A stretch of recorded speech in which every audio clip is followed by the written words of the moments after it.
Il se tient à Accra, au Ghana, du 26 au 27 octobre 2024, la deuxième assemblée générale de la conférence des présidents des assemblées législatives africaines, COSPAL en sigle, sous la présidence de l'honorable Alban Bagbin, président du Parlement du Ghana, en sa qualité du président en exercice de la COSPAL. Pour cette deuxième assemblée générale, la COSPAL a convié l'Assemblée parlementaire francophone à être son invité d'honneur, désigné par l'honorable Hilarion Etang, président de l'Assemblée nationale du Cameroun et président en exercice de l'APEF pour représenter cette institution à ses assises, le président de l'Assemblée nationale de la République démocratique du Congo, le professeur Vital Kamerhe, membre du bureau de l'APEF, y conduit une délégation composée du secrétaire général Damien Kasselin et du secrétaire chargé de l'appui diplomatique Benoît Onambele, ainsi que de quelques députés nationaux congolais. Cette mission s'inscrit dans le cadre de la poursuite du plaidoyer pour l'adhésion du Parlement du Ghana à l'Assemblée parlementaire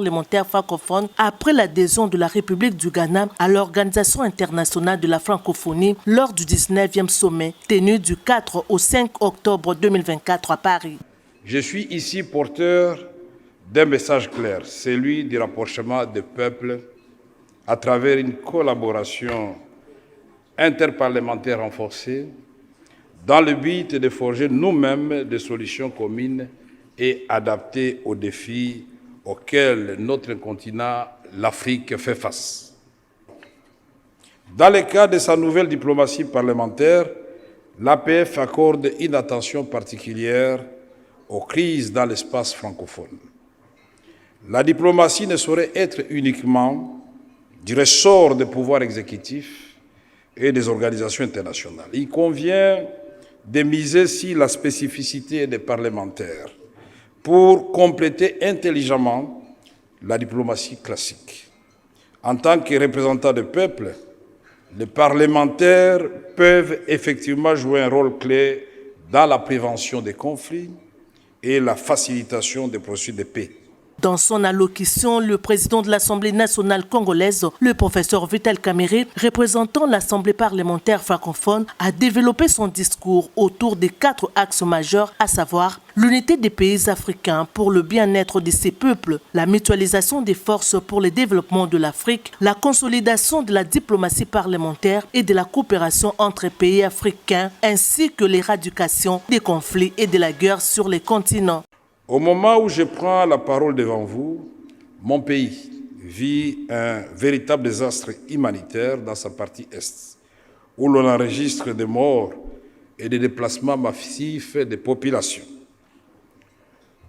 Dans la quasi-indifférence des pays frères d'Afrique et du reste du monde. L'Afrique doit aimer l'Afrique. Les armes doivent se taire sur l'ensemble du continent africain. L'Afrique doit se concerter avec l'Afrique et élaborer une vision commune du développement intégral de notre continent. Destination du futur, nous devons écrire notre propre histoire et coopérer d'égal à égal avec le reste du monde. Si ce conflit qui n'a que trop duré et dont l'onde des dévastations se propagent au-delà des frontières des pays directement concernés, nous sommes tous mis au défi. Il est indéniable que pacifier les Grands Lacs, c'est donner un coup d'accélérateur au développement de l'Afrique et au recul de la pauvreté. Nous devons en effet nous rendre aussi au chevet de nos frères et sœurs burkinabés, Maliens, Nigériens qui payent un lourd tribut du terrorisme importé d'ailleurs. C'est ça l'Afrique que nous voulons, solidaire avec elle-même et collaborant avec le reste du monde.